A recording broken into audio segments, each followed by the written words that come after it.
மக்கள் அனைவருக்கும் வணக்கம். உலகின் முக்கியமான செய்திகளை இன்னைக்கு நான் உங்களுக்கு கொண்டு வந்திருக்கேன் நண்பர்களே. பட் அதெல்லாம் பார்க்கறதுக்கு முன்னாடி நீங்க இன்னும் நம்மளோட சேனலை சப்ஸ்கிரைப் பண்ணாம இருந்தா மறக்காம சப்ஸ்கிரைப் பண்ணுங்க. வாங்க இப்ப நம்ம செய்திகளை பார்க்க ஆரம்பிப்போம்.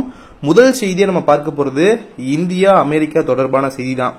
என்னன்னு கேட்டீங்கன்னா, ரஷ்யா உக்ரைன் மோதலை முடிவுக்கு கொண்டு வருவதில் ட்ரம்ப் அவர்கள் இப்போதைக்கு தீவிரமாக ஆர்வம் காட்டி வந்துகிட்டு நம்ம பார்த்து வந்துகிட்டு இருக்கோம். இதற்காக அவர் ரஷ்யா மீது கடும் அழுத்தம் போட்டு வந்துகிட்டு இருக்காரு. அது ஒரு பக்கம் இருக்கக்கூடிய சூழல்ல அடுத்து அப்படியே ரஷ்யாவிடமிருந்து கச்சா எண்ணெய் இறக்குமதி செய்யக்கூடிய நாடுகள் மீது ட்ரம்ப் அவர்கள் கடுமையான வரி விதிப்பார் அப்படின்ற மாதிரி அமெரிக்க எம்பி லின்சே கிரஹாம் அவர்கள் எச்சரித்திருந்தாங்க. இது எல்லாமே சமீப காலத்துல நம்ம பார்த்திருந்தோம். பெரிய அளவிற்கு உருட்டல் மிரட்டல் எப்படியாவது பண்ணி ஏதாவது ஒரு குட்டி காரணம் அந்தர்பல்ட்டியை போட்டாவது இந்த பிரச்சனையை முடிவுக்கு கொண்டு வரணும் அப்படின்ற ஒரு முடிவுல அமெரிக்கா கங்கணம் கட்டிட்டு இருக்கிறதாக காணப்படுது நண்பர்களே. அதுலயும் குறிப்பா பார்த்தோம்னா இந்தியா, சீனா மற்றும் பிரேசில் ஆகிய நாடுகள் பாதிக்கப்படலாம். அதாவது இவர்கள் விதிக்கக்கூடிய இந்த ஒரு கச்சா எண்ணெய் இறக்குமதிக்கு இந்த வரி விதிக்கக்கூடிய ஒரு சூழல்ல இந்த நாடுகள் பாதிக்கப்படலாம் அப்படின்ற மாதிரி தகவல் வெளிவந்துகிட்டு இருக்கு. சோ மொத்தத்துல தெரிய வருது என்ன அப்படின்றத பார்த்தோம்னா, சுமூகமா ரெண்டு நாட்டையும் கூட்டு வச்சு நடுவில் உட்காந்து கட்ட பஞ்சாயத்து பண்ணி பிரச்சனையை முடிக்கிற மாதிரி முடிக்க போறாங்களா அப்படின்னு பார்த்தோம்னா கிடையாது. ஏதாவது மூணாவது நாட ஒரு ஆயுதமா பயன்படுத்தி பிரச்சனையை முடிச்சிடலாம் அப்படின்ற ஒரு நோக்கத்துல தான் இப்ப அமெரிக்கா இருப்பதாக காணப்படுது நண்பர்களே. அமெரிக்காவோட அதிபரான ட்ரம்ப் இப்போது ரஷ்யா உக்ரைன் மோதலை முடிவுக்கு கொண்டு வர தீவிரமாக முயன்று வந்துகிட்டு இருக்காரு. ஓகேவா? இந்த ஒரு சூழல்ல இது நமக்கு தெளிவா தெரிஞ்சு. இதுல ரெண்டு விதம். ஒன்னு, ரஷ்யாவை பேச்சுவார்த்தைக்கு அழைக்கிறதுக்கு அழுத்தம். இன்னொன்னு, எண்ணெய் வாங்குற நாடுகளுக்கு அழுத்தம் கொடுத்து பிரச்சனையை முடிக்கலாம். இந்த மாதிரியான ஒரு விதம் தான். சோ தெளிவா தெரிஞ்சு வச்சு என்ன அப்படின்றது நமக்கு. இதுல நம்ம முதல் விஷயத்த ஓரம் கட்டிடலாம். எந்த ஒரு விஷயம்? புதின் அவர்களை பேச்சுவார்த்தைக்கு அழைக்க இவர்கள் முயற்சி பண்றது அப்படின்றது. ஏன்னா ரஷ்யாவோட அதிபர் புதின் அவர்கள் பேச்சுவார்த்தைக்கு வருவாரா அப்படின்னு பார்த்தா இந்த ஒரு சூழல்ல அவர் வர மாதிரி தெரியல. ஏன்னா அவர் பலமுறை சொல்லிட்டாரு பிரச்சனையை முடிச்சுக்கலாம் அப்படின்ற மாதிரி அவரு ஒரு காலகட்டத்தில் கூப்பிட்டாரு. அப்ப வீராப்பா முறுக்கிட்டு தெரிஞ்சிச்சு அமெரிக்கானாலதான் இந்த பிரச்சனை முடிவுக்கே வரல அப்படின்றத நம்ம இந்த நேரத்தில் உறுதியா கூட சொல்லலாம் நண்பர்களே. ஏன்னா ஆரம்பத்துல ரஷ்யா கூப்பிட்டுலாம் பெரிய வீராப்பா அமெரிக்கா இருந்துச்சு. உக்ரைன் கூட ஒரு இடத்துல பெசாட்டுக்கு போயிடலாமா பேச்சுவார்த்தை அப்படின்ற மாதிரி இருக்கக்கூடிய சூழல்ல அதெல்லாம் வேணவே வேணாம், ஆயுதத்தை அள்ளி வழங்குறேன், நீ வாட்டி உட்காந்து அடிச்சுக்கிட்டே இரு அப்படின்ற மாதிரி தான் இந்த ரஷ்யா உக்ரைன் போற அமெரிக்கா கொண்டு போச்சு. ஆனா இன்னைக்கு எப்படியாவது நிறுத்திடலாம் அப்படின்ற மாதிரி ஒரு முடிவுக்கு அமெரிக்கா வந்திருக்கு. இதுக்கு பின்னாடி ஒரு சுயலாபமும் இருக்கு. ஏன்னா இப்ப அமெரிக்காவுடைய ஆயுதங்கள்லாம் அப்படியே குறைஞ்சுக்கிட்டே வரதாக காணப்படுது. இதனால உக்ரைனுக்கு ஒருவரும் பெரிய ஆபத்தோ இல்லையோ அமெரிக்காவுக்கு மிகப்பெரிய ஆபத்தாக பார்க்கப்படுது. சோ இது ஒரு மிகப்பெரிய அழுத்தமாக அமெரிக்கா இருந்துகிட்டு இருக்கு. அதனாலதான் இப்ப எப்படியாவது முடிச்சே ஆகணும் அப்படின்ற ஒரு முடிவுல அமெரிக்கா இறங்கியிருக்கு நண்பர்களே. அதனால இப்ப இந்த நேரத்துல ரஷ்யாவோட அதிபர் விளாடிமிர் புதின் அவர்கள் மூலமாக பிரச்சனையை முடிவுக்கு கொண்டு வரலாம் அப்படின்ற மாதிரி அமெரிக்கா என்ன ஒரு முயற்சி மேற்கொண்டாலும் அது வெற்றியை தராது அப்படின்றது நமக்கு தெளிவா தெரியுது. சோ இப்ப இதை நம்ம ஒரு புறம் வச்சிடலாம். இப்ப இன்னொரு புறமா நம்ம பார்க்க வேண்டியது என்னன்னா, ரஷ்யா எண்ணெய் வாங்கக்கூடிய நாடுகளான இந்த இந்தியா, சீனா மற்றும் பிரேசில் போன்ற நாடுகள் மீது வரி மூலமாக அழுத்தம் கொடுத்து வந்துட்டாங்களே. அதன்படி நம்ம பார்க்கும்போது இந்த மூன்று நாடுகள் மட்டுமே ரஷ்யாட்ட இருந்து கச்சா எண்ணெய் இறக்குமதியில சுமார் 80% வச்சுக்கிட்டு இருக்காங்க நண்பர்களே. 80% அந்த அளவிற்கு ரஷ்யாவிடமிருந்து கச்சா எண்ணெய் வாங்கி வந்துகிட்டு இருக்காங்க. இதுவே உக்ரைன் மீது போருக்கு நிதி அளிக்கிறதுக்கு பெரிய உதவிகரமாக ரஷ்யாவுக்கு இருந்துகிட்டு இருப்பதாக காணப்படுது நண்பர்களே. ரஷ்யாவோட அதிபர் இந்த மாதிரி பெரிய அளவிற்கு நிதி கிடைப்பதே தடுக்க முடியாத ஒரு வகையில, அதாவது எப்படியாவது தடுத்து விடலாம் அப்படின்ற மாதிரி ஒரு புறம் அமெரிக்கா முடிவு எடுக்குது. ஆனா இது தடுக்க முடியாத காரணத்தினால்தான் இவர் தொடர்ச்சியா இதை கொண்டு போயிட்டே இருக்காரு இந்த பிரச்சனையா. ஏன்னா அந்த அளவுக்கு காசு கிடைக்குதுல. சோ காசுக்கு பிரச்சனை ஏற்பட்டாலோ தட்டுப்பாடு ஏற்படும் பட்சத்துலதான் இந்த போரை முடிவுக்கு கொண்டு வரணும் அப்படின்ற மாதிரி ரஷ்யாவுக்கு ஒரு ஆர்வம் வரும். ஆனா இங்க அந்த ஒரு ஆர்வம் வருவதற்கான அந்த ஒரு முடிவு எடுப்பதற்கான ஒரு வாய்ப்பே உருவாகல. இது பெரிய அளவிற்கு இன்னும் வலுப்படுத்துவதற்கான ஒரு வாய்ப்பாக தான் இருக்கு அப்படின்றது அமெரிக்காவுக்கு தெளிவா தெரிஞ்சு வச்சு நண்பர்களே. அதனாலதான் இப்ப அமெரிக்கா பெரிய அளவிற்கு ஏதாவது பிரச்சனையை பண்ணி பிரச்சனையை முடிச்சிடணும் அப்படின்ற மாதிரி செயல்பாடுல இறங்கி இருக்கு. பட் அது பண்ணக்கூடிய விதம் எல்லாமே நமக்கு பிரச்சனை கொடுக்குற மாதிரி தான் நண்பர்கள் இருந்துகிட்டு இருக்கு. ஒரு பக்கம் ஒரு நாடுக்கு பிரச்சனையை முடிக்கிறேன் அப்படின்னு சொல்லிட்டு நமக்கு பிரச்சனை கொடுக்குற மாதிரி தான் அமெரிக்காவோட வேலை இருந்துகிட்டு இருக்கு. அந்த வகையில இந்த நாடுகள், அதாவது எண்ணெய் வாங்கிட்டு இருக்க இந்த நாடுகள் இறக்குமதியில 100% வரி விதிக்க ட்ரம்ப் அவர்கள் திட்டமிட்டிருக்கார் நண்பர்களே. அப்ப இப்ப அமெரிக்கா வைக்க போற ஆப்பு அப்படின்றது ரஷ்யாவுக்கு வைக்கப்பட்ட மாதிரி பார்க்கப்படல நண்பர்களே. நாசுக்கா அப்படியே நம்ம இறக்குமதி செய்யக்கூடிய நாடுகளுக்கு வைக்கப்படக்கூடிய ஆப்பா தான் பார்க்கப்படுது. இதுல அமெரிக்க எம்பி லின்சே அவர் என்ன சொல்றாங்க அப்படின்றத நம்ம பார்த்தோம்னா, ரஷ்ய அதிபர் விளாடிமிர் புதின் இருக்காருல, அவரு இந்த பொருளாதார தடையை எதிர்கொண்டே ஆக வேண்டுங்க. இது தீவிரமா எதிர்கொண்டே ஆக வேண்டிய ஒரு சூழல். ஏன்னா அவருக்கு வேற வழியே கிடையாது. ஆனா சீனா, இந்தியா மற்றும் பிரேசில் இந்த நாடுகளுக்கு சாய்ஸ் இருக்கிறது. அமெரிக்க பொருளாதாரம் வேண்டுமா இல்ல புதினுக்கு உதவ வேண்டுமா அப்படின்ற மாதிரி தேர்வை செய்யலாம். இதுல அவர்கள் கூட அமெரிக்க பொருளாதாரத்தை தேர்ந்தெடுப்பார்கள் அப்படின்ற மாதிரி நான் நினைக்கிறேன் அப்படின்ற மாதிரி சொல்லியிருக்காரு நண்பர்களே. பாருங்களே எவ்வளவு பெரிய எகத்தாளத்தை, ஏதோ உருட்டி மிரட்டி எல்லாத்தையும் வேற வழியே இல்லை, நீங்க ஒத்தே வந்தாகணும்டா அப்படின்ற மாதிரி இது கூட்டிட்டு போய் ஏதோ கையெழுத்து வாங்குற கதையாட்டம் இவர்கள் இந்த மாதிரி வேலையை பண்ணி விட்டு, அதாவது 100% வரி விதிப்பேன், இந்த மாதிரி வாங்கினா உங்களுக்கு பெரிய பிரச்சனை ஆயிரும், அப்புறம் நீங்க தான் எல்லா விஷயத்தையும் சந்திச்சுக்கணும் அப்படின்ற மாதிரி கழுத்துல கத்தி வச்சு மிரட்டாத கதையா பண்ணிவிட்டு இவர்கள் ஆசைப்பட்டு இவர்கள் வழியை தான் நம்ம கேட்க போற மாதிரி இவர்கள் எவ்வளவு எகத்தாளமா சொல்றது பாருங்க நண்பர்களே. ஏதோ இவர்கள் உண்மையை நேர்மையை பேசி இந்த பிரச்சனையை முடிவுக்கு கொண்டு வருவதற்கு இந்த நாடுகள்லாம் எண்ணெய் வாங்காம இருந்தா நல்லா இருக்கணும், எங்க பேச கேளுங்க, நாங்க சொல்றபடி நீங்க நடந்துக்கிட்டாதே சரி வரும், அப்பதான் தான் ரஷ்யா பிரச்சனையை முடிச்சுக்கும் அப்படின்ற மாதிரி இவர்கள் சொல்லி வழிக்கு கொண்டு வர மாதிரி பேசுறத பாருங்களே. இவர்கள் பண்ணக்கூடிய வேலையே மிகப்பெரிய ஒரு காமெடிகரமான ஒரு வேலையா இருந்துகிட்டு இருக்கு. ஏன்னா பிரச்சனையை முடிப்பதற்கான ஒரு வேலையை பார்க்கறத விட்டுட்டு பிரச்சனையை புது புது பிரச்சனையை உருவாக்கி ஒரு வேலையை பார்த்துக்கிட்டு இருக்க சூழல்ல இவர்களுடைய பேச்செல்லாம் பார்க்கும்போது சொல்லல, நீங்களே யோசிச்சு பாருங்க எந்த அளவுக்கு காமெடியா இருக்கு அப்படின்றத. இது மேல என்ன சொல்லியிருக்காரு அப்படின்றத பார்த்தோம்னா, ரஷ்ய அதிபர் விளாடிமிர் புதின் அவரு இந்த பிற நாடுகளை ஆக்கிரமிப்பதன் மூலம் மீண்டும் சோவியத் யூனியனை உருவாக்க முயற்சிக்கிறாரு. புதின் மற்ற நாடுகளை அபகரிக்க நினைக்கிறாரு. 1990களின் நடுப்பகுதியில உக்ரைன் இறையாண்மையை ரஷ்யா மதிக்கும் அப்படின்ற வாக்குறுதியாலேயே 1700 அணு ஆயுதங்களை கைவிட்டது. ஆனா புதின் அந்த வாக்குறுதியை மீறிவிட்டாரு.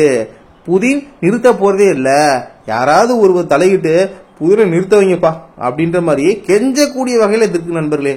யாராவது சொல்லி நிறுத்துங்களேப்பா அப்படின்ற மாதிரி இருக்கு நண்பர்களே. இதெல்லாம் சொல்றத பார்க்கும்போது இந்தமோ அமெரிக்காவுடைய பவர் அப்படின்றது எப்படி அவங்க இருந்தாங்க யோசிச்சு பாருங்களே. நாங்க தான் கிங்கு, நாங்க தான் நம்பர் ஒன்னு சொன்னியப்பா, என்னையா இன்னைக்கு ஒன்னாலே ஒரு பிரச்சனை 2 நாடுக்கு இடையே போயிட்டு இருக்க பிரச்சனையை முடிக்க முடியலையா அப்படின்ற மாதிரி எல்லாரும் கேட்கக்கூடிய வகையில எங்கப்பா போச்சுப்போம் நம்பர் 1 அப்படின்ற மாதிரி எல்லாரும் கேட்கக்கூடிய ஒரு விஷயமா மாறி வந்துகிட்டு நண்பர்கள். இதான் மிகப்பெரிய காமெடியா இருந்துகிட்டு இருக்கு. எவ்வளவு பெரிய சக்தி வாய்ந்த நாடு அப்படின்ற மாதிரி பில்டப் விட்டாலும் கடைசியில் இந்த பிரச்சனையை முடிக்கிறதுக்கு இவர்கள் கையாளக்கூடிய விஷயங்கள்லாம் பார்க்கும்போது மிக மிக காமெடியா சிரிக்கக்கூடிய, வாய் விட்டு இப்பயே சிரிச்சிடலாம், எனக்கே சிரிப்பு வரும் நண்பர்களே. அந்த அளவிற்கு ரஷ்யா உக்ரைன் போரை நிறுத்துவதற்கு இவர்கள் எடுக்கக்கூடிய முயற்சிகள்லாம் பார்க்கும்போது இருக்கு நண்பர்களே. அவ்வளவுதானாப்பா அந்த எம்பி சொல்லி முடிச்சாரா அப்படின்னு கேட்டீங்கன்னா இன்னும் கிடையாது நண்பர்களே. இன்னும் பக்கமா இன்னும் நிறைய விஷயம் இருக்கு, நிறைய காமெடிகள்லாம் இருக்கு. பொறுங்க, வெயிட் பண்ணுங்க. என்னன்னா என்ன சொல்லியிருக்காருன்னா, இன்னும் கூடுதலா நீங்கள் ட்ரம்பை குறைத்து மதிப்பிட்டு விடாதீர்கள், இது உங்களுக்கு மிகப்பெரிய தவறு, இதன் விளைவாக உங்களுக்கு பொருளாதாரம் தொடர்ந்து நசுக்கப்படும், உக்ரைனுக்கு தேவையான ஆயுதங்களை நாங்கள் தொடர்ந்து வழங்கி வருவோம். அதாவது அங்க ஒரு ரிப்போர்ட்டே வெளிவந்துருச்சு, இப்படியே வழங்கிட்டு இருந்தா நம்மளோட பாதுகாப்புக்கு நமக்கே உத்தரவாதம் கிடையாது. 8 நாள் தான் நம்ம கிட்ட இருக்க ஆயுதங்களை வச்சு நம்ம சமாளிக்க முடியும், அதுக்கப்புறம் அணு ஆயுதம் தான் கையில தொட்டாகணும் அப்படின்ற மாதிரி ரிப்போர்ட்டே வெளியிருந்துச்சு. அமெரிக்காவின் முக்கிய அதிகாரியே ஒருவர் சொல்லிட்டார் நண்பர்களே. நம்மளோட வீடியோலயே அதை பத்தி டீட்டெயிலா இப்போ ஒரு சில நாட்களுக்கு முன்னாடி நான் சொல்லியிருந்தேன். நீங்க நம்ம வீடியோ தொடர்ச்சியா பாத்தீங்கன்னா உங்களுக்கு தெரியும், முக்கியமான பல விஷயங்களை அதில் சொல்லியிருக்கேன். அவர் என்னென்ன சொல்லியிருக்காரு அப்படின்றத அந்த அளவிற்கு அமெரிக்காவோட நிலை அப்படின்றது இருந்துகிட்டு இருக்கு. ஆனா இவர்கள் விடக்கூடிய பில்டப், இவர்கள் பேசக்கூடிய விஷயங்கள்லாம் பகுமானத்தெல்லாம் பாருங்களே. நான் ஒன்னும் சொல்றதுக்கு இல்லை நண்பர்களே, நீங்களே சொல்லுங்க. இப்ப இதன் மூலம் என்ன சொல்ல வராரு, என்ன மைய கருத்தா, என்னதான் சொல்ல வராரு அப்படின்றது கேட்டீங்கன்னா, அதாவது உக்ரைன் புதினை எதிர்கொள்ள போராடுறதுக்கு முடியும், இந்த மாதிரி நாங்க இருக்கும் பின்புலத்துல போராட முடியும் அப்படின்றத சொல்றாரு. மைய கருத்து இதுதான். அதுலயும் குறிப்பான ஒரு விஷயம் என்னன்னா, அதாவது முன்னாடி நீங்க ட்ரம்ப் அவர்கள் ஆட்சிக்கு வர்றதுக்கு முன்னாடி, அதிபர் ஆகிறதுக்கு முன்னாடி ஏதோ கணக்கு போட்டு இந்த பிரச்சனையை ஆரம்பிச்சிட்டீங்க. ஆனா இப்ப நிலைமையெல்லாம் மாறி விட்டதுங்க அப்படின்ற மாதிரி சொல்லியிருக்காரு. அதே சமயம் ரஷ்யாவின் பொருளாதாரம் கடுமையாக பாதிக்கப்படும். மேலும் உக்ரைனுக்கு தேவையான ஆயுதங்களை அமெரிக்கா வழங்கி வரதுனால புதினை எதிர்கொள்வதற்கு, எதிர்த்து போரிடுவதற்கு உக்ரைனுக்கு உதவும் அப்படின்ற மாதிரி சொல்லியிருக்காரு. அதே சமயம் சீனா, இந்தியா மற்றும் பிரேசில் ஆகிய நாடுகளுக்கு ஒரு எச்சரிக்கை விடுக்கிறேன்பா. அதாவது நம்ம கிட்ட சொல்றாராமா, இது வரைக்கும் எச்சரிக்கை விட்டது எல்லாமே, இதெல்லாம் சொன்னது எல்லாமே ரஷ்யாவுக்கு, ரஷ்யாவோட அதிபர் விளாடிமிர் புதின் அவர்களுக்கு. இப்ப நம்ம கிட்ட வராரு, நம்ம கிட்ட என்ன சொல்றாரு அப்படின்றத பார்ப்போம். அதாவது ஒரு எச்சரிக்கை விடுக்கிறேன், என்னன்னா ரஷ்யாவிடமிருந்து மலிவான எண்ணெயை வாங்கி போரை நீடிக்க செஞ்சீங்கன்னா அந்த நாடுகளின் பொருளாதாரத்தையும் அமெரிக்கா அழித்து விடும். உலக நாடுகளின் நலனை புறக்கணித்து விட்டு ரஷ்யாவிடமிருந்து மலிவான எண்ணெயை வாங்குவது ஏற்றுக்கொள்ள முடியாது. ட்ரம்ப் இந்த விளையாட்டை வெறுக்கிறாரு அப்படின்ற மாதிரி சொல்லியிருக்காரு.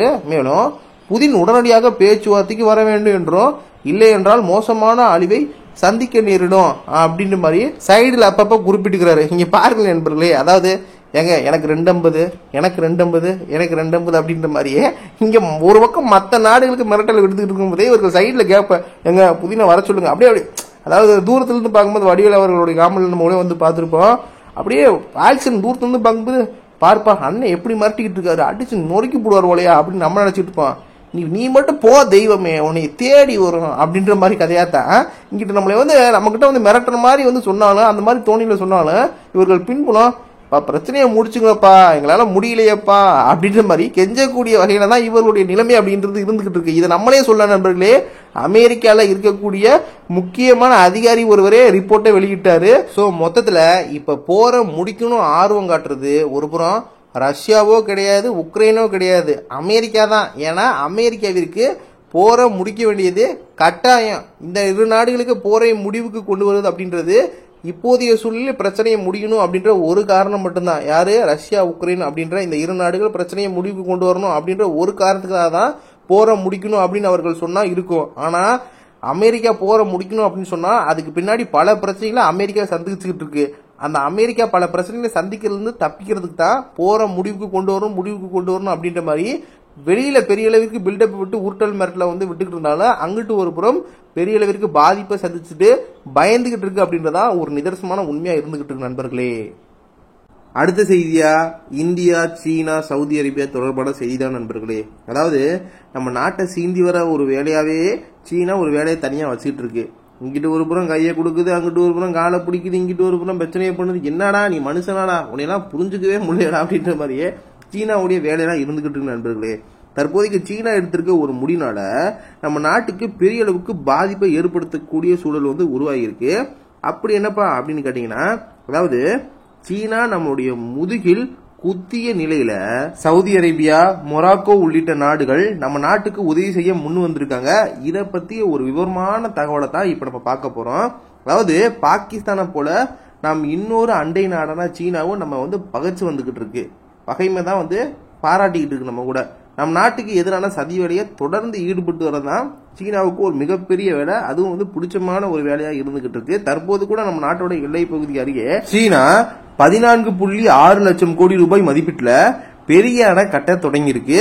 இதை பத்தி நம்ம வந்து விரிவா பார்த்திருந்தோம் நம்மளோட வீடியோல ரீசெண்டா. இப்ப அதையும் நம்ம வந்து விரிவா பார்த்திருந்தோம். சோ நம்மளோட வீடியோல நீங்க தொடர்ச்சியா பாத்தீங்கன்னா பல்வேறு விதமான தகவலை நீங்க வந்து தொடர்ச்சியா நீங்க வந்து கவனிச்சுக்க முடியும். அடுத்தடுத்து ஒரு கண்டினியூவா சீனா பண்ணக்கூடிய வேலைகள், இந்த அமெரிக்கா பண்ணக்கூடிய வேலைகள், பாகிஸ்தான் பண்ணக்கூடிய வேலைகள் தொடர்ச்சியா தொடர்கதையா நீடிக்கக்கூடிய வகையில தான் நம்மளோட வீடியோல இருந்துகிட்டு இருக்கு நண்பர்களே. அந்த வகையில இப்ப ரீசெண்டா நம்ம வந்து சொல்லியிருந்தோம், இந்த பெரிய அணையை கட்ட தொடங்கிய சீனா நமக்கு நாட்டுக்கு பெரிய பிரச்சனை ஏற்படுத்தக்கூடிய நிலையில அந்த ஒரு வேலையை பார்த்துக்கிட்டு இருக்கு. இப்ப வந்து பூஜை போட்டு சிறப்பா வேலையை தொடர்றதுக்கான வேலையப்பாட்டுல இறங்கி இருக்கிறத நம்ம வந்து கேள்விப்பட்டிருப்போம். செய்தியா நம்ம எல்லாமே டீட்டெயிலா அதை பத்தி வந்து சொல்லிட்டோம் அந்த ஒரு வீடியோல. இப்ப இதுல பார்த்தோன்னா இந்த மாதிரியான விஷயத்துல இப்ப இந்தியா வந்து நேரடியாவும் சரி மறைமுகமாவும் சரி நம்ம நாட்டுக்கு சீனா கொடுத்து வந்துகிட்டு இருக்க தொல்லைகளை சமாளிக்க வேண்டிய நிலையில இருந்துகிட்டு இருக்கோம். இதற்கிடையே தான் நம் நாட்டின் விவசாயத்தை பாதிக்கும் நோக்கத்துல சீனா முக்கிய முடிவு ஒன்றை எடுத்திருக்கு நண்பர்களே. அப்படி என்ன விஷயம்னா, நம்ம நாட்டுக்கான உர ஏற்றுமதிய சீனா நிறுத்தி இருக்கு. நம்ம நாட்டை எடுத்துக்கொண்டோம்னா எப்போதும் ஜூலை மாதத்தில் இறுதியில ராபி பருவம் விவசாயம் தொடங்கும் நண்பர்களே. இதற்கு டிஏபி அப்படின்னு சொல்லப்படக்கூடிய டை அமோனியம் பாஸ்பேட் என்ற உரம் முக்கியம் நண்பர்களே. இப்படி இந்த ராபி பருவமாக ஒவ்வொரு ஆண்டுக்கும் சீனால இருந்து 22 லட்சம் மெட்ரிக் டன்களுக்கும் கூடுதலாக டிஏபி உரம் இறக்குமதி செய்யப்படுதுங்க. ஆனா இப்போது சீனா அந்த உர ஏற்றுமதியை நிறுத்தி உள்ளது. நம் நாட்டை எடுத்துக்கொண்டோம்னா டிஏபி உரத்தை பொறுத்தவரை சீனாவிடமிருந்து தான் அதிகம் இறக்குமதி செஞ்சு வந்துகிட்டு இருக்கோம். 2023ஆம் ஆண்டு முதல சீனா நமக்கு உரம் தருவதை படிப்படியாக குறைத்து வருகிறது. தற்போது மொத்தமா நிறுத்தி இருக்கு நண்பர்களே. இதனால ராபி பருவ விவசாயம் பாதிக்கும் அபாயம் ஏற்பட்டிருக்கு. இதனை தடுக்க நம் நாடு பல்வேறு முயற்சிகளை மேற்கொண்டு வந்துகிட்டு இருக்கு. சீனாவுக்கு மாற்றாக பிற நாடுகள்கிட்ட இருந்து இந்த டிஏபி உரம் இறக்குமதி செய்வதற்கான பேச்சுவார்த்தையும் தொடங்கி இருக்கு. அதன்படி நம்ம பார்த்தோம்னா சவுதி அரேபியா, அப்புறம் மொராக்கோ இந்த நாடுகள் வந்து டிஏபி உரத்தை நமக்கு தர முன் வந்திருக்காங்க. இரு நாடுகளுடன் உர இறக்குமதிகளுக்கான ஒப்பந்தம் செய்யப்பட்டிருக்கு. அதன்படி இரு நாடுகளிடமிருந்து நமக்கு 31 லட்சம் மெட்ரிக் டன்களுக்கும் மேல் DAP உரம் கிடைக்க உள்ளது. இது தவிர ரஷ்யாவிடம் இருந்து உரம் இறக்குமதி செய்வதற்கான பேச்சுவார்த்தை கூட தொடர்ந்து நடந்து வந்துகிட்டு இருக்கு. ஏதோ இவர்களிடமிருந்து நம்ம வாங்க முடியலன்னா நம்ம இங்க விவசாயமே நடக்கவே நடக்காதுன்ற மாதிரி இவர்கள் டிமாண்ட் வைக்கிறாங்களாமா. இவர்கள் படிப்படியா குறைச்சு மொத்தமா நிறுத்துறாங்களாமா. இவர்கள் இல்லைன்னா ஊர்ல ஆளா இல்ல அப்படின்ற கதையத்தான் இப்ப ஒரு முடிவு எடுத்திருக்காங்க. ஆனா இப்ப கூட நான் சொல்லக்கூடிய ஒரு விஷயம் என்ன அப்படின்னா, இந்தியா எடுத்திருக்க இந்த ஒரு முடிவு, அதாவது இப்ப வேற நாடுகிட்ட போய் வாங்கலாம் அப்படின்ற எடுத்திருக்க இந்த ஒரு முடிவு கடைசி கட்டமா தான் எடுத்திருக்க மாதிரி தெரியுது. இந்த ஒரு முடிவை இப்போதைக்கு எடுத்தது அப்படின்றது சரியில்லை அப்படின்னு மாதிரி தோணுது. ஏன்னா முன்னாடியே எடுத்திருக்கணும். சீனாவை நம்பி முழுமையா ஆத்துல ஒரு கால் சேத்துல ஒரு கால் வச்ச மாதிரி இருக்கவே முடியாது. முழுமையா நம்ம முடிவு எடுக்க முடியாது. ஆத்துல ஒரு கால் சேத்துல ஒரு கால் மாதிரி தான் இருந்துகிட்டு இருக்கோம் சீனா ஒரு விஷயத்துல. ஏன்னா அந்த மாதிரி தான் சீனாவுடைய வேலையெல்லாம் இருந்துகிட்டு இருக்கும். நம்ம ஒரு விஷயத்துல வளர்ந்து வந்துகிட்டே இருக்கோம்னா அந்த ஒரு விஷயத்தை எப்படி அடிச்சு விடலாம் சரிச்சு விடலாம் அப்படின்ற ஒரு வேலையில தான் சீனா கங்கணம் கட்டிட்டு தெரியும். அப்படி இருக்கிறப்ப அதுலயும் உலகில் நம்ம 2வது மிகப்பெரிய ஒரு நாடா இருந்துகிட்டு இருக்கோம் இந்த விவசாயம் சார்ந்த துறையில. அப்படி உலகத்துல நம்ம 2வது இடத்துல இருக்கும்போது அப்ப எந்த அளவிற்கு நம்ம விவசாயம் அப்படின்றது இருக்கு, முன்னணியில இருக்கு அப்படின்றத நம்ம உணர வேண்டிய ஒரு சூழல். இப்படிப்பட்ட சூழல சீனாவோட கையேந்திக்கிட்டு இருந்தா நமக்கு இந்த மாதிரியான நேரத்துல சீனா காலை வாரிட்டு போற கதையாத்தான் இருந்துகிட்டு இருக்கோம். அதனால முன்பே இந்த ஒரு முடிவை இந்தியா எடுத்திருக்கணும் அப்படின்றதுதான் நான் சொல்லக்கூடிய ஒரு விஷயமா இருக்கு நண்பர்களே. ஏன்னா சீனா தான் இப்ப ஃபர்ஸ்ட் இடத்துல இருக்கு விவசாயத்துறையில. ஃபர்ஸ்ட் இடத்துல இருக்கக்கூடிய சீனாவுடைய நோக்கமெல்லாம் இருக்குது எப்பயுமே நம்ம தான் இருந்துகிட்டு இருக்கணும். எப்படி இந்தியா நம்மளை ஓவர்டேக் பண்ணி வந்துச்சுன்னா அது நமக்கு பெரிய அளவிற்கு ஒரு கௌரவ குறைச்சலா இருந்துகிட்டு இருக்கோம். விவசாயம் தானே அப்படின்ற மாதிரி எல்லாம் விட்டு கொடுக்காது சீனா. நம்ம தான் டாப்ல இருக்கணும் அப்படின்ற மாதிரி நம்ம தான் எல்லாமே நமக்கு கீழே தான் எல்லாம் அப்படின்ற மாதிரி தான் சீனாவுடைய நோக்கம் இருந்துகிட்டு இருக்கும். பட் இந்தியாவுடைய செயல்பாடுகள் இந்தியாவுடைய நலன்கள் எல்லாமே நம்ம நாட்டையும் தாண்டி மற்ற நாடுகளும் இதன் மூலமாக பலனடையணும் அப்படின்ற மாதிரி பொது நலத்துடன் செயல்படக்கூடிய ஆள் நம்ம. இவ்வளவு ஏன் நண்பர்களே, உதாரணத்துக்கு பாகிஸ்தானே எடுத்துக்குவோம். எவ்வளவு பெரிய பிரச்சனை பண்ணக்கூடிய ஆளு பாகிஸ்தான். தீவிரவாதிகளை உற்பத்தி பண்ணி உருவாக்கி நமக்கு எதிராக திருப்பிவிடக்கூடிய ஆளு பாகிஸ்தான். ஆனா பாகிஸ்தானுக்கே பிரச்சனை அப்படின்னு ஒண்ணு வரப்ப இந்தியா தான் ஆளா கோதுமைய டன்னு கணக்குல இந்தியா லாரியில இருந்து அனுப்பி வைப்பாங்க. உங்களுக்கே தெரியும், சொல்லணும் அவசியமே கிடையாது நண்பர்களே. இந்த வெள்ளத்தினால பாதிக்கப்படும் போது சில அவசர காலகட்டங்கள்லாம் இந்தியா பல அளவிற்கு விவசாயம் சார்ந்த உதவிகளை பண்ணியிருக்காங்க. பெரிய அளவிற்கு கோதுமையெல்லாம் ஏற்றுமதி செஞ்சிருக்காங்க. உங்களுக்குலாம் சொல்லணும் அவசியம் இல்லை. நீங்க தொடர்ச்சியா பல்வேறு செய்திகள் நீங்க கவனிச்சு பார்த்திருப்பீங்க. சோ அப்ப பாருங்களே, இது போக இலங்கை இப்படி பல்வேறு நாடுகள் சொல்லலாம், லிஸ்ட் போட்டு சொல்லிட்டே இருக்கலாம். இதெல்லாம் சொல்லி காமிக்கிறோம் அப்படின்றது கிடையாது நண்பர்களே. இந்தியாவுடைய நலன்கள் அப்படின்றது இந்தியாவை தாண்டி இந்தியா செய்யக்கூடிய ஒரு விஷயமா இருந்துகிட்டு இருக்கு. இப்படிப்பட்ட ஒரு பறந்து விரிந்த ஒரு சூழல்ல இருக்கும்போது நம்ம போய் சீனாவிடம் நம்பி இருக்கலாமா? சீனாவே நம்ம எதிர்பார்த்திருக்கலாமா? இந்த முடிவு எடுத்தது இந்தியா சரிதான். பட் இந்த ஒரு முடிவு அப்படின்றது லேட்டா பார்க்கப்படுது நண்பர்களே. இப்பயும் ஒண்ணும் இல்ல, பரவாயில்ல, வரவேற்கக்கூடிய ஒன்றுதான் நண்பர்களே. மேலும் நம்ம பார்த்தோம்னா இந்த எகிப்து, நைஜீரியா, டோகோ, மௌரித்தேனியா மற்றும் துனிசியா உள்ளிட்ட நாடுகள்ல இருந்து உரத்தை கொண்டு வரதுக்கு திட்டமிடப்பட்டிருக்கு. இதற்கான பேச்சுவார்த்தையும் ஒரு பக்கம் போயிட்டே இருக்கு நண்பர்களே. அதே சமயம் சீனாவுக்கு பதிலாக வேறு நாடுகளிடமிருந்து உரத்தை வாங்குறது அப்படின்றது நமக்கு கூடுதல் செலவு தான். ஆனாலும் நம்மளால வேறு நாடுகளிடமிருந்து வாங்கி உர தேவையை பூர்த்தி செய்து கொள்ள முடியும். ஆனா இந்த ஒரு இக்கட்டான சூழல்ல வேற வழியே இல்லை நண்பர்களே. நமக்கு வேற நாடுகளிடமிருந்து தான் உரத்தை வாங்கி ஆகணும். மறுபடியும் சீனாட்டெல்லாம் கேட்டுக்கிட்டு இருக்க முடியாது. இப்ப இந்த ஒரு நடவடிக்கை எடுக்கப்பட்டு நண்பர்களே. மொத்தத்துல கவனிக்க வேண்டிய ஒரு விஷயம் அப்படின்னு என்னன்னா, எங்க கொண்டு நிறுத்திட்ட பாத்தியா அப்படின்ற மாதிரிதான் சீனாவுடைய சவகாசம் அப்படின்றது முடிஞ்சிருக்கு. இந்த ஒரு விஷயம் மட்டும் கிடையாது, எந்த ஒரு விஷயமா இருந்தாலும் சீனாவுடைய வேலைப்பாடு வர வர இப்படித்தான் ஆகும். அதுல எந்த ஒரு மாற்று கருத்துல இன்னைக்கு நல்ல விதமா போயிட்டு இருந்தாலும் ஒரு சில காரியங்கள்ல இனி வரக்கூடிய காலங்கள்ல அது அப்படியே நீடிக்கும் அப்படின்றத நம்ம உறுதியா உத்தரவாதம் கொடுத்து நம்ம சொல்லிவிட முடியாது. அதே சமயம் மற்றொரு புறம் இது முதல் விஷயமா நம்ம சுதாரித்துக் கொள்ளக்கூடிய ஒரு எடுத்துக்காட்டாகவும் முதல் விஷயமாகவும் நம்ம எடுத்துக்கிட்டே ஆகணும். ஏன்னா இது ஒரு எடுத்துக்காட்டு மாதிரி நண்பர்களே. உரத்துல சீனாவுடைய வேலையை நம்ம பார்த்துட்டோம்.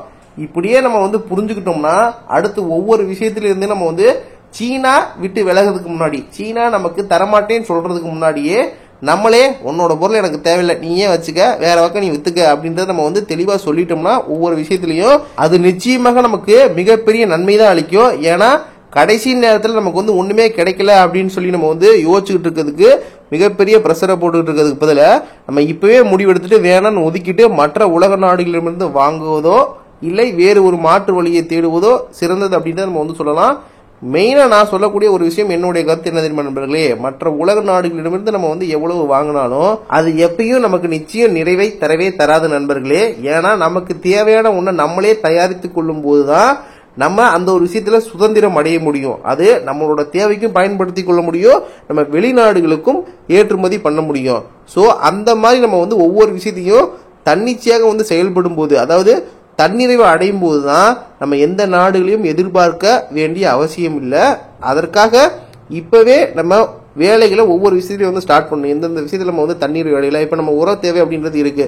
சோ இந்த விஷயத்துல நம்ம வந்து அடுத்த கட்டத்தை நோக்கி வந்து என்ன மாதிரியான முடிவுகள் எடுத்து நம்ம வந்து நம்மளே வந்து நமக்கு தேவையானதை வந்து தயாரித்துக் கொள்ள முடியும் அப்படின்ற ஒரு பாதையை நோக்கி நம்ம வந்து வகுத்தால் மட்டுமே எதிர்காலங்களில் நமக்கு வந்து சிறப்பாக இருக்கும். எந்த ஒரு பிரச்சனையும் இல்லாம, மற்ற நாடுகளுடைய உதவி இல்லாம நமக்கான விஷயத்தை நம்மளே வந்து கொண்டு வரும்போது அது மிகப்பெரிய பயனை அளிக்கும் அப்படின்றதுல எந்த ஒரு மாற்று கருத்துல எந்த ஒரு சந்தேகம் உள்ள நண்பர்களே. சோ இந்த ஒரு விஷயத்தை இந்தியா இனி வரக்கூடியங்களை கையாண்டா மிகவும் சிறப்பாக இருக்கும் அப்படின்றதா என்னுடைய கருத்தை அமைஞ்சிருக்கு நண்பர்களே. உங்களுடைய கருத்தை நீங்க வந்து சொல்லுங்க.